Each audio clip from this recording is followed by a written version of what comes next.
is interesting, the moments that impact the course of a person's life. Two young men in their teens enjoying a round of golf.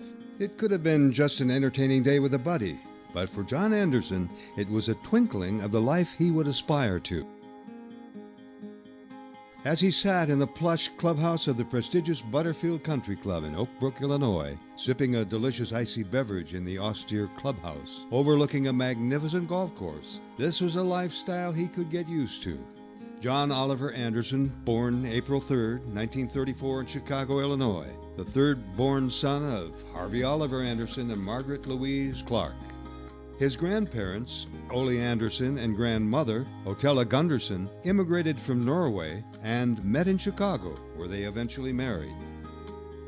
Ole was a merchant sailor throughout the Great Lakes around Chicago. He was also a charter member of the Iron Workers of Chicago, building and sculpting the early 20th century structures of the city, including walking the beams of the famous Wrigley Building.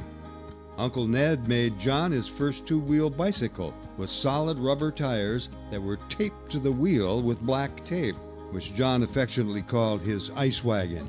In John's early years, he wanted a pony to pet, to feed, and ride around the neighborhood. He once got a rocking horse, but never a pony.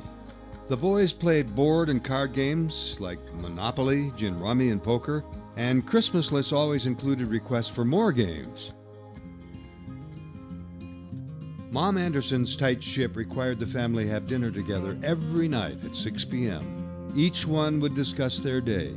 Favorite meals included leg of lamb, spare ribs, roast beef, and on Sundays, Aunt Evelyn's cakes, including but not limited to chocolate and banana cakes. Saturday nights, like many American families, the Andersens delighted in the entertainment of radio shows, such as Jack Benny, Fred Allen, Lone Ranger, Fibber McGee and Molly, and the Hit Parade.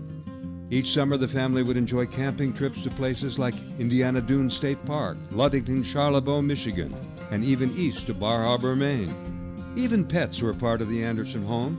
John loved his dog Happy, a fox terrier, who sadly disappeared from their yard. John's big heart offered to take in a friend's dog, a collie mix named Midge, when that family moved and couldn't take her along. And of course, the tale wouldn't be complete without a mention of Myrtle the turtle. When I was a young man, my parents, my father started talking about going camping, and so we went and bought a tent, and my two brothers and my mom and I made a number of camping trips. One of the most eventful was circling Lake Michigan. We went up the Michigan side and came down the Wisconsin side, camping at different campsites. It was a wonderful experience. It was kind of tough on my mom because she had to do all this outside cooking and everything, but we all pitched in, washed the dishes and that kind of stuff, and it was a great bonding time. And we went fishing, and we went hiking, and we went beaching, and we were walking through the woods, and there was a pond there, and we came upon a turtle, just a little turtle. I don't know what type of turtle it was, but it became our pet, and we named the turtle Myrtle. So Myrtle the turtle was our pet. From grade school to the Dominican school, Fenwick High, tuition $95, which John earned and paid, doing various summer and after-school jobs, along with his lovely high school sweetheart, Corinne O'Brien, shown here on graduation day in 1952. In honor of his proud achievement, his parents gave John a gold watch, a gift he still cherishes and wears to this day. The next 2 years were filled with attending Loyola University, taking business classes, studying sales and marketing. John joined the United States Army, serving in Germany from 1954 through 56. The Army brought a unique experience for the young Andersen. After discharge from the Army, John returned to Chicago, unsure of what life's new direction would bring. John took a position with Pioneer Publishing as an advertising representative. Big brother Bob talked John into taking a job in advertising sales at the Chicago Sun-Times. John excelled in his new career, frequently being promoted. John's career path took him from position of retail advertising representative, dealing with department stores in Chicago, moving into retail sales manager. Another position moved him to a national advertising sales representative and soon to national advertising manager, working with food and grocery chains such as Swift, Armour, Kraft, Keebler, and Sunkist. The promotions also brought along a high-end lifestyle, imagined at 15 years old, sitting in the clubhouse at Butterfield Country Club. The vision now coming true. 5 months after they met, John proposed to Delphine in Aspen, Colorado. She giggled and said, "I do." John Oliver Sebastian Andersen and Delphine Veronica Lippa were married in Chicago on October 18, 1969. It was the happiest day of John's life. He began his day hitting golf balls in the morning and then marrying an incredibly gorgeous woman, the love of his life.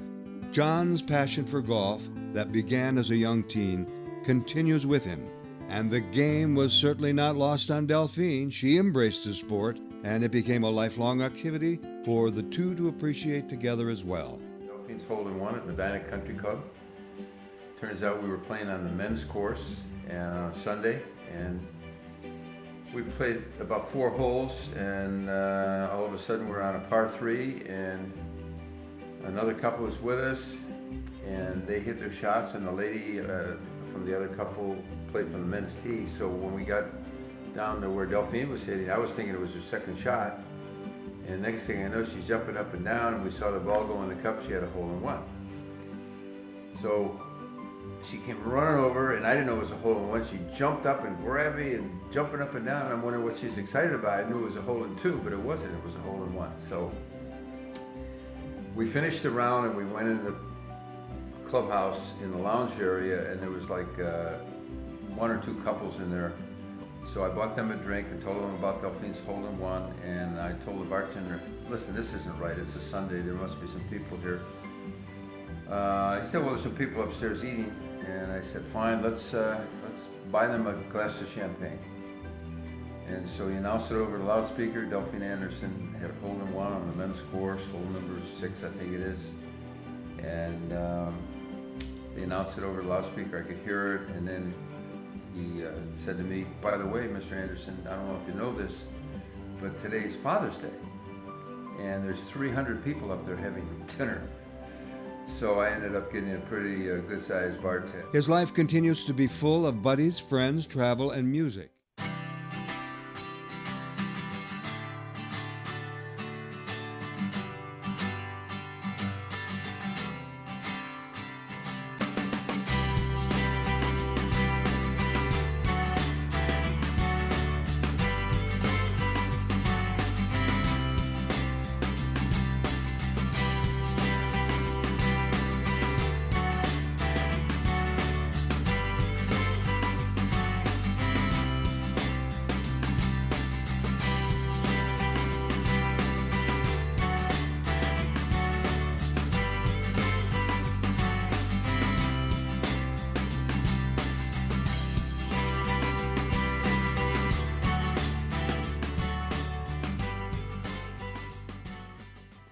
Whether your story is just beginning or entering into the sunset of history, you have a story to preserve for future generations.